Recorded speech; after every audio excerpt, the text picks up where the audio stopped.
Hi, and welcome again to the Boss Lady podcast. Connect with people, everyone has a story. And by listening, networking, and connecting with people, that has allowed me to build a successful personal brand.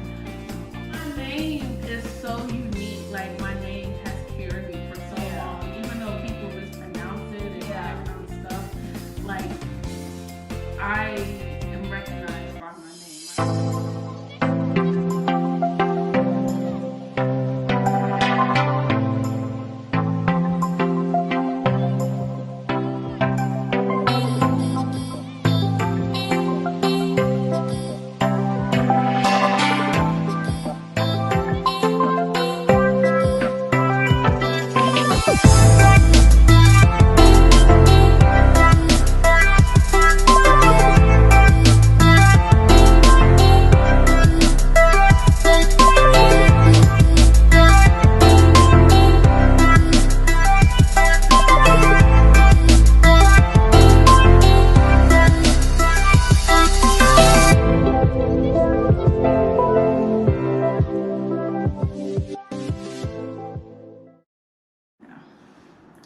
Hi, and welcome again to the Boss Lady podcast. This is your host, Jenny, and today we have an amazing boss lady. I'm gonna let you guys really get to know her, just like I'm also getting to know her. We've been interacting on social media for a while, for a couple of months now, and I've been meeting really like looking forward to meeting her. So today's the day.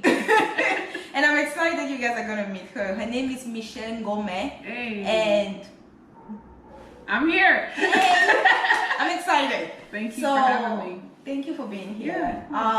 The first thing I want you to kind of introduce yourself and tell my audience, my viewers, who you are. And I know you do a lot of things, so to say who you are and what you do, we're probably gonna go for like an hour. Okay. But briefly, who you are and what you do. So I'm Shea Moisture, Cameroon-American. I lead with that because that's important to me.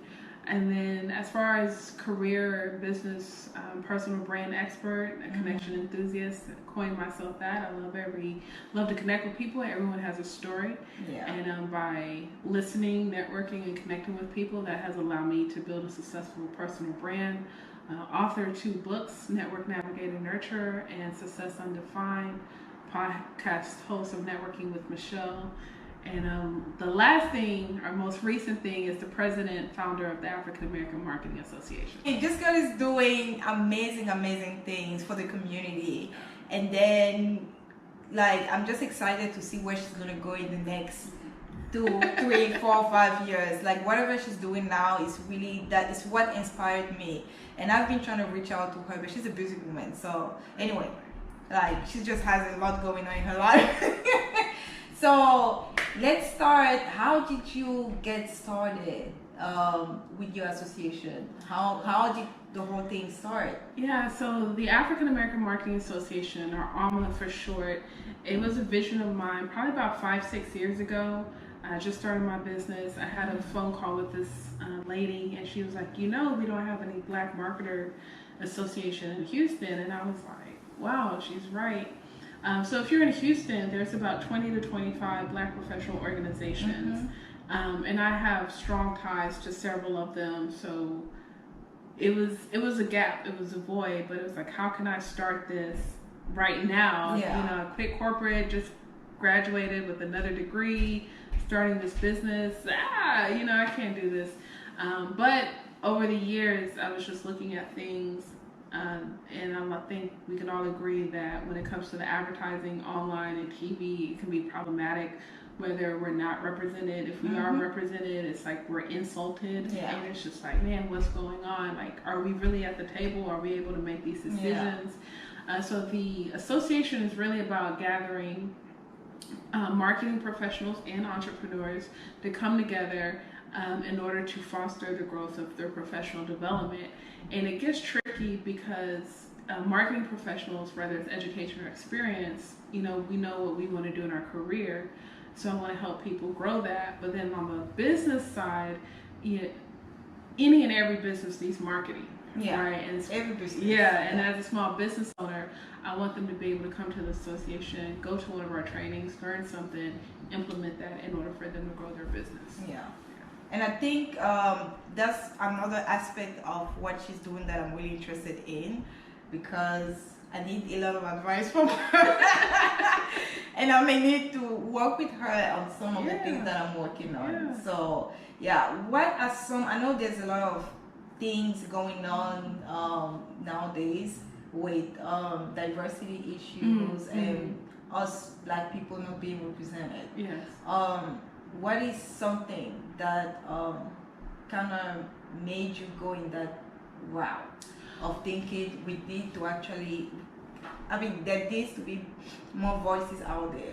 Yeah, 2018 was an interesting year for me, retrospective, right? There was the Shea Moisturizer commercial where I've been a long time customer of Shea Moisturizer, and I salute the company for being able to sell their product to whomever, I forgot the company. Yeah. But then with that, the commercial was different. Oh, yeah. It was there's a lot of white people in the commercial. I mean, and you guys probably know the commercial she's referring to. Everybody gets love. Right, but it's problematic when, I've been natural for 10, 11 years, and at that time, natural wasn't popular, so it was hard to find products in order for me to figure out this whole natural hair journey. And Shea Moisture, they were one of the first products. Yeah, I remember. So so fast forward, it's like, that's not me. What happened? Yeah, it's like, that's not me. What happened? So there was that. But I think the biggest thing was every July, around this time every year, Adweek, a popular advertising magazine website publication, they come out with their top 100 list. And on that list, it's supposed to consist of marketers and all this kind of stuff. But what happened, I think there was only 10 women on that list. And then one person, it was either one or zero person of, right? And it's like, wait a minute, like, I mean, I'm not in corporate America, but I know there's women that I follow, Black women that I follow, that should be on that list. And I'm like, we out here. And I think at that time I was like, well, I can create my own list. But I was like, well, Michelle, why don't you create your list through the association? Right? So, and then I was like, if I'm going to do it, let me do it right. So that's why I decided to start the association first. And then, getting all of that together, we can start creating those outlets, products, and services that are meant for us. I think so many of us, we have, and we're talking earlier about the kitchen talk, people, gathering to talk about these issues in the comfort of the home, and not really speaking out and putting the voice out there, whether it's on social media or any type of outlet that you can speak. I think we really have to speak up. So that's something that I really appreciate, because we were talking earlier about how to actually raise those issues and how to fix those issues. Right. Like you were saying, the marketing of Shea Moisture was one that, even me, I mean, I'm natural. Don't let this hair fool you, but I'm natural. And that commercial alone kind of made me go, wow, this product is not really mine anymore. And I think many people related to, like it was something that was like, there's a lot of heated discussion. Many people were speechless. And it was unfortunate, because to what extent are us, and that's a discussion that we can also have. And if you guys have any comments, description down below, and just let us know what you think. But to what extent are we, people of color or Black people in specific, because we're Black women, gonna be the face of businesses? And like for Shea Moisture, for example, it's something that for me, I was like, when they started out, I think I was one of the first customers. I'm sure I was one of the first customers. I'm sure, because I turned natural just around the same time as you. And for me, it was like I was YouTubing a lot of videos, and then the products were really the products that were good for my hair type. And fast forward, seeing how they've evolved, seeing how the company has been successful, and now they just, It's crazy. I think, one of the first websites is Natural Hair Rules by Tamara Floyd, which is a good colleague of mine. there wasn't a lot of resources. No. So when you finally find that one thing that works for you, you hold on to it. And I think over time, it's like you notice things are different and changing, but you really can't put your finger on it. Yeah. And then you see the commercial is just one of end results, and it's like, oh, you know, and I think that's what caused the uproar amongst a lot of Black women with the advertising. And it's kind of like Black women are so loyal in everything we do, right? We're so loyal.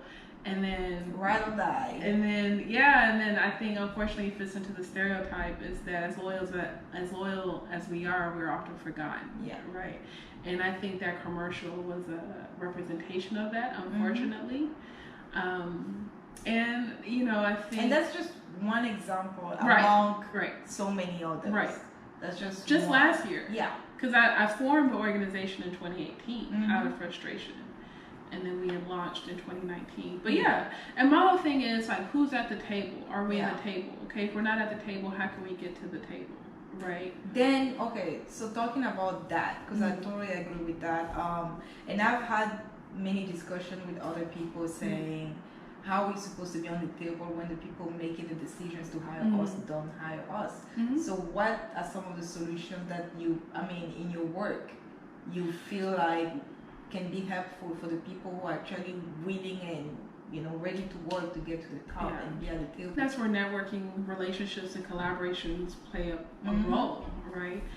Because you can only do so much as an individual. And one thing I wrote in one of my books, my Network, Navigate, and Nurture book, is like, we can no longer keep our head down in the cubicle and just think, oh, I'm going to do good work and I'm going to get this promotion. It's like, no, you have to have relationships with people, whether it's in corporate America or through your business, right? And then with those good relationships, are you able to collaborate, right? Can I take your business, our business, and then we go together for this proposal, Because if you have a 5-person team and I have a 5-person team, now there's 10 of us, we have the manpower to do the work that this company or the city of Houston or whomever wants us to do.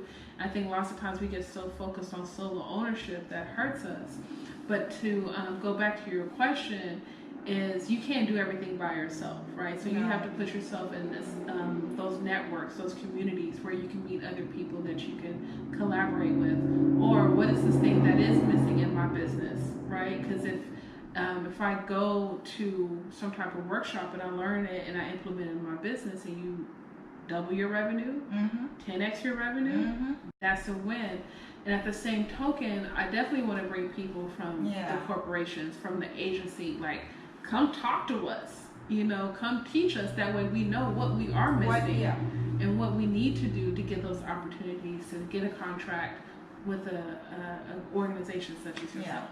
And I think that what you just said is so important, because there needs to be, I think, a shift in the mindset. Because as entrepreneurs, sometimes we think this is, we're trying to run the race by ourselves and run those operations. But sometimes, you just have to go out there, like you say, networking and getting to know the people that you can work with. Because as one, we cannot change much. Can't do but it then, by yourself. We can. So at some point, it's really important to, be together and work together. So we need to see more women, who are coming. Because seriously, like I was telling you earlier, I grew up in a culture where I didn't see Cameroonian women or even African women at the top and doing great things. We didn't see them on TV. We didn't see them in books. We just saw the typical, narrative about what it's like to be an African or a Black woman. Yeah, I remember that. Yeah. So I remember that growing up. Yeah. And that was one of the reasons. So I also wanted to touch base on the fact that you're Cameroon-American and how, I know you were born here, raised here, and you went to Cameroon for a while. To visit.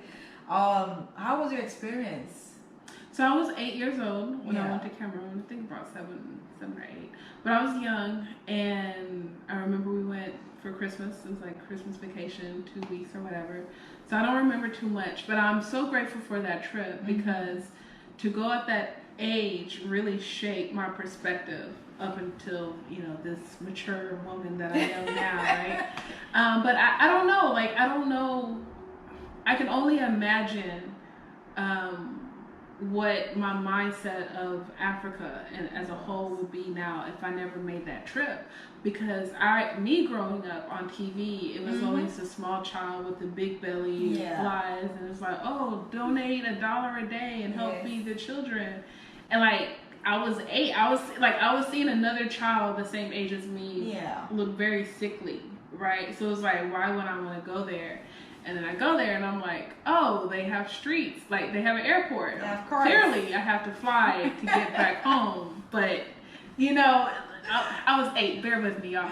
So, but it's like, you know, it's still just like many parts of Houston. There's great parts back home and civilization, and there's also dirt roads, and you know, just like there's dirt roads back home, there's dirt roads here in the city of Houston, in the U.S. or whatever.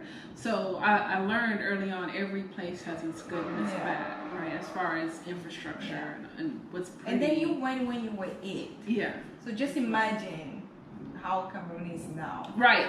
And it hasn't even evolved much. I've never done it. It hasn't evolved much, but like it's been like it has evolved. Yeah.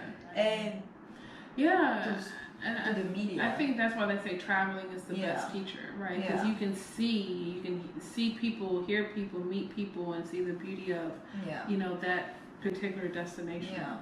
I'm African, and I feel like I'm African first. Yeah. And then it's African households, so it's the culture, it's the food, it's the clothes, everything. So basically, the house is African. Yeah. And then outside the house is another world. Yeah. And you know, and that's why, and it's a mindset too, right? Because you're at home and you hear these things and you're learning these things from your parents. And I would say, like, that's the first time I had a code switch, right? Because they're like, well, you sound white. No, it's like I'm trying to assimilate between these two worlds that are both, you know, microcosms of society, right? An African household. And I'm at home, and you know, parents are like, well, back home the kids will be doing this, and I'm like, I don't know what they're doing at 14, 15, and I'm learning to cook a whole meal.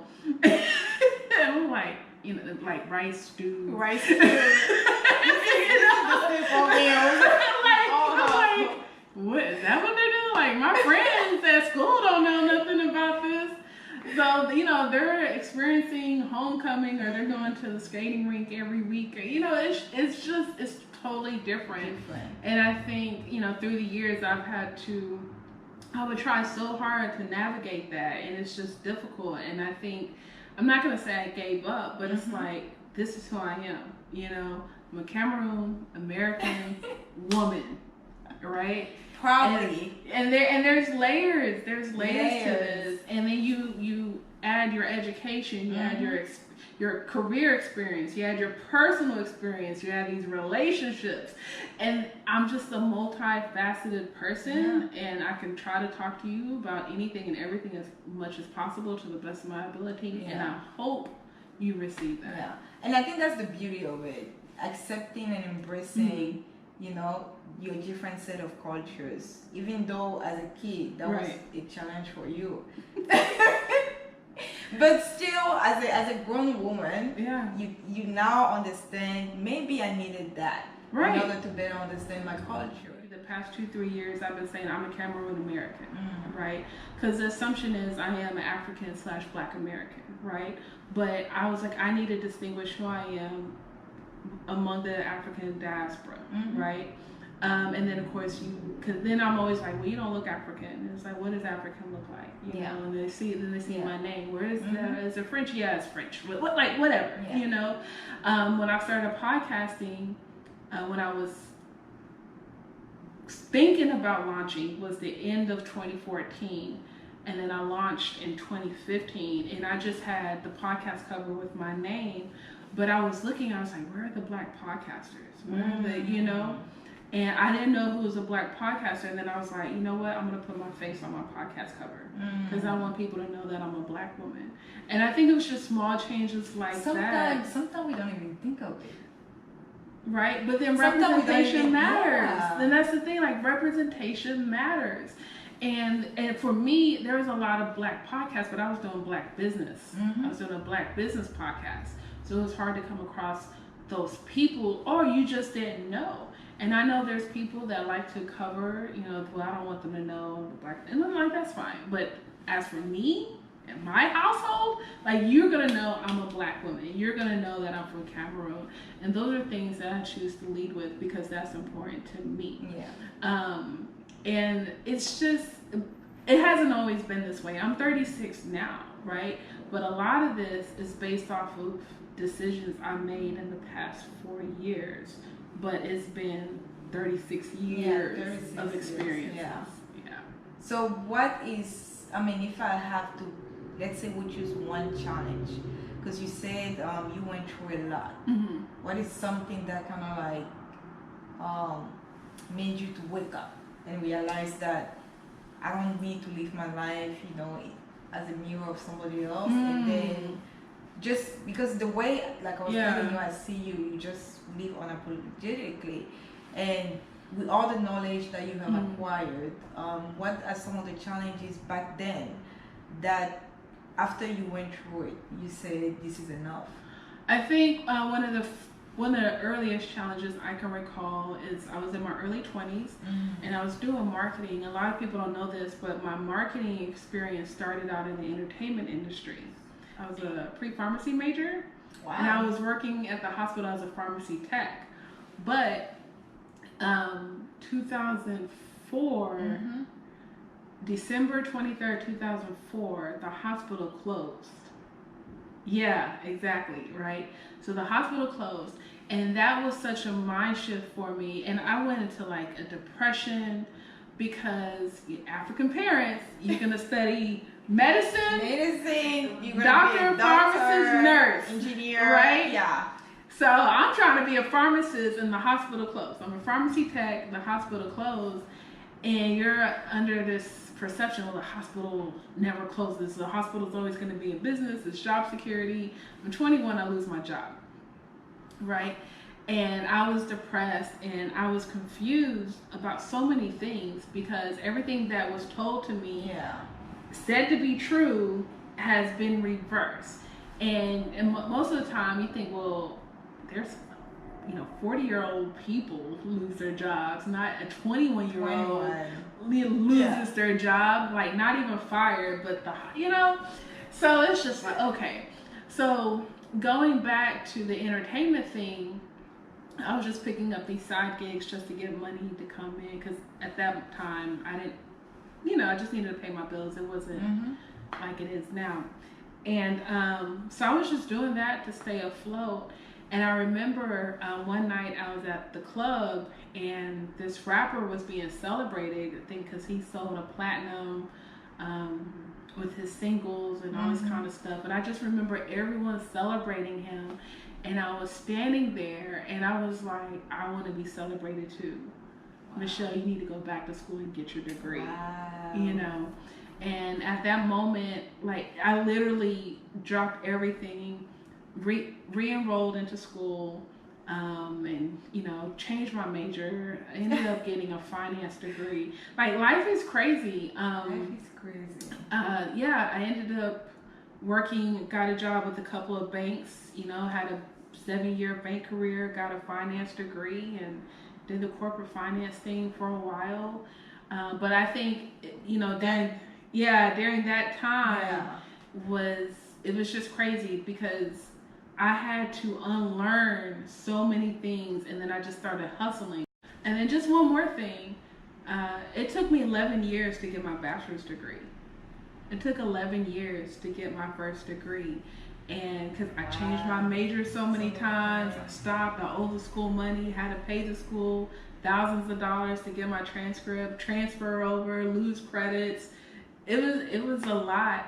But I'll say this, as soon as I had that moment at the club to go back to school, it's like as soon as I made that decision to go back to school and I was studying what I wanted to study versus what my parents and other people were suggesting, it clicked and it was easy, and I was able to graduate within my deadline, right? Because it wasn't the 4 to 5 years, but then I graduated within my deadline, and then took me 1 year to get my master's degree. Wow. It just got focused. So the type of clients I work with, so I explained to you, I work with what I like to say corporatepreneurs, people that work for corporations but they want to start their side hustle, entrepreneurship. Yes. But I also been having my podcast for the past 4 years. So I've been doing a lot of podcast consulting, whether that's one-on-one, the ins and outs, do's and don'ts of podcasting. And then I also help small business owners launch a podcast, and I help manage their podcast along the way, as far as getting it editing up and loaded and distributed to Apple, Spotify, Google. All these different platforms. Exactly. So that's been the bulk of my client work, and of course there's the speaking engagements where I talk about personal branding. My signature keynote is 7 Steps to Creating an Influential Personal Brand, building your personal brand as a leader. And just a couple of different things. It's evolved over the years. I've done trainings on LinkedIn, social media in general. So yeah. So how do you see yourself in the next 5 years? Next 5 years? Yes. Hopefully back here getting interviews, right? Now, honestly, I just want people to know me as an advocate for women, Cameroon, of course, representing my country, Cameroon, entrepreneurship, things that are important to me. And I do a lot of stuff community-wise here in Houston, so continue to do that, growing the association, but definitely getting to the point where I'm a viable resource to Cameroon, right? Whether that's bridging it, hopefully doing some stuff with you, but being like, okay, I have this money, let me buy these resources, or let me donate this money to a school, to a library, something of that nature. Okay. And we were talking earlier about how we can help our community. And when it comes to Africa, because both of us are from Cameroon, originally from Cameroon. And anything is really something. Because usually people think of big picture, doing too much. Like, oh no, I'm trying to, raise this amount of money or get to this level before I can do A, B, C, D. And really not knowing that that sometimes the little things matter. Thinking about the daily life of an African kid is really that they need shoes, they need textbooks, they need this. So I think sometimes when we go into thinking what are we going to do for our community in Africa, we have to start there. And like you were saying, I think we had this conversation earlier where she was really passionate. I mean, she was passionate. She was like, I really plan to give, raise, work with my business, and then other people, here, so that we can provide computers and all these things. And those are things that are really important. I think it's really good for me when I see boss ladies like you, women like you, I get inspired. And that's why I really wanted to have you on the platform, because I feel like we need to encourage each other, we need to support each other, we need to motivate each other.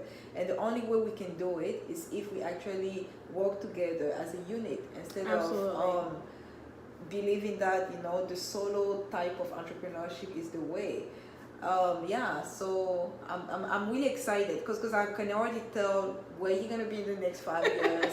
She has no idea. Sometimes, she has no idea who she's gonna be in the next 5 years. But for me, when I look at her, I see a driven woman. I see somebody who is living her life unapologetically, somebody who's independent, somebody who is strong-minded, somebody who is wise. I mean, let's talk about it. Receipts, all these years. All these years of acquiring knowledge and going through life, because sometimes even life, like your regular everyday life, teaches you, so many things that you could take to incorporate into your business. And for you to be like, I need to create a platform, because other people could have thought about it and not do anything. And for you to be like, no, I feel like there needs to be more voices to be heard. There needs to be more representation. Absolutely. And you took the stand and said, I'm going to take the initiative and make it happen. That's alone on its own is amazing. Thank you. Yeah. Thank you. What advice? What advice? And I'm going to ask you the question on two layers. But in terms of business, what recurring issue do you see with entrepreneurs, with small businesses? and advice that you could actually give them so that they can do things better, they can improve the processes? So I think one of the biggest challenges with entrepreneurship is cash flow, and that's not talked about a lot.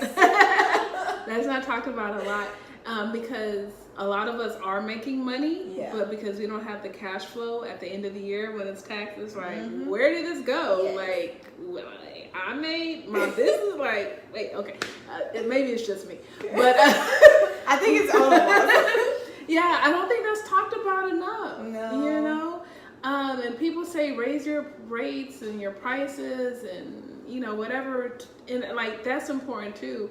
But I think lots of times it's the cash flow.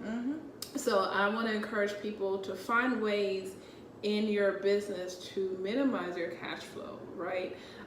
Maybe it can be the time as the date that you send out your invoices to your clients and with the deadline.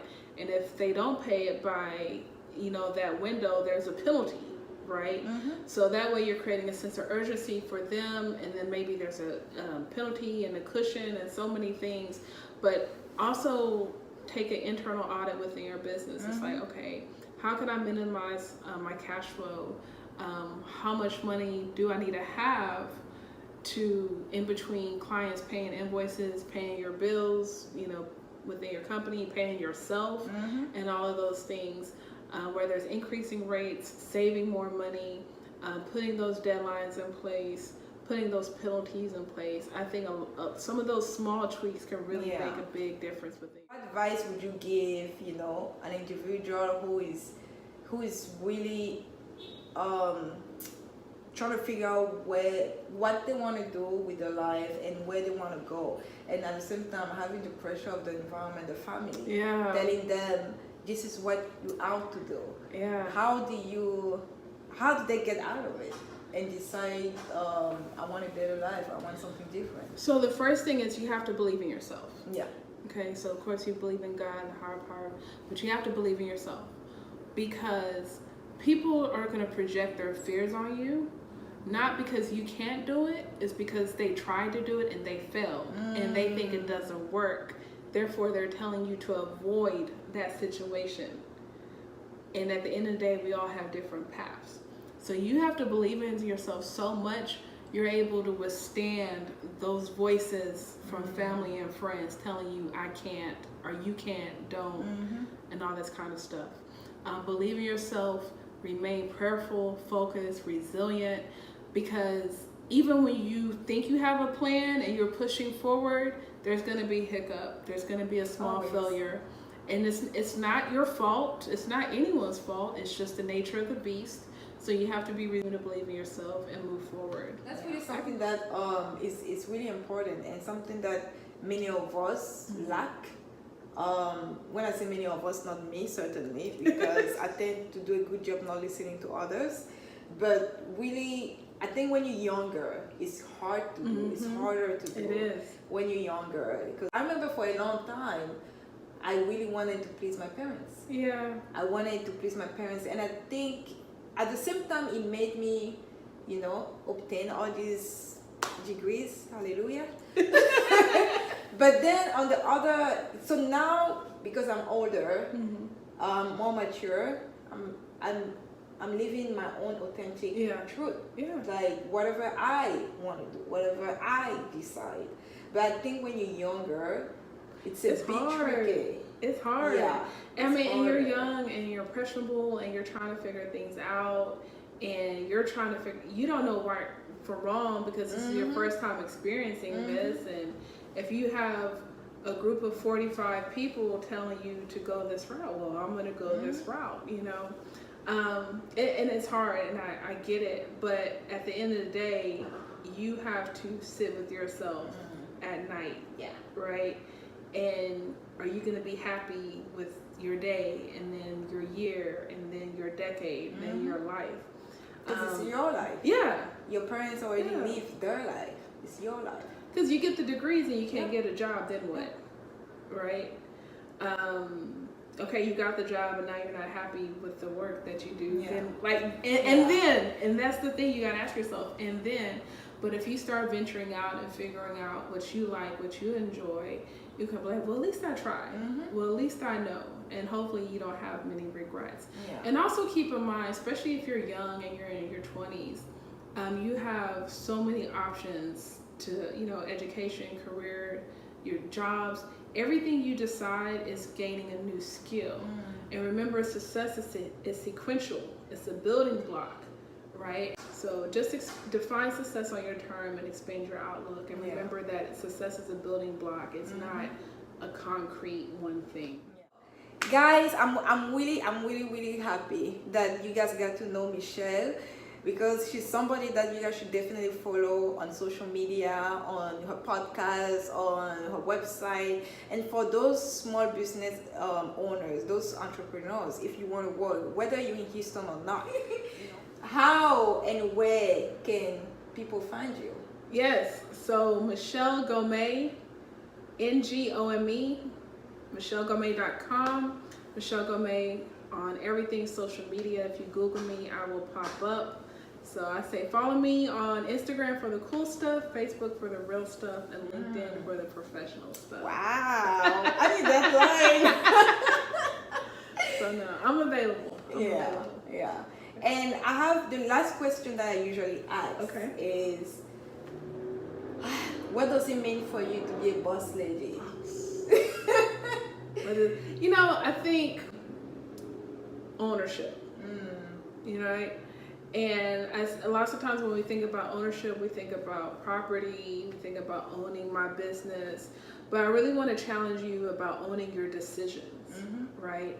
And that's something that I've been proud of. I've always been able to own my decisions, and maybe that's part of the confidence you referred to earlier, whether it's good or bad. And sometimes you don't know what that bad looks like until the time comes. But I know at this moment, at this time, I made the right decision with the information that was given to me. And that's what being a boss is really about. That's it. I don't have anything to add. You've said it all. Thank you so much for being here. And I know for sure we're going to work together. We have amazing things that we want to do, and maybe in the near future you guys are going to be aware of all the work that we're going to do. So thank you for being here. I know you have a busy schedule, you're a busy woman. And thank you for being here. Absolute pleasure. Remember, I believe in you. Bye.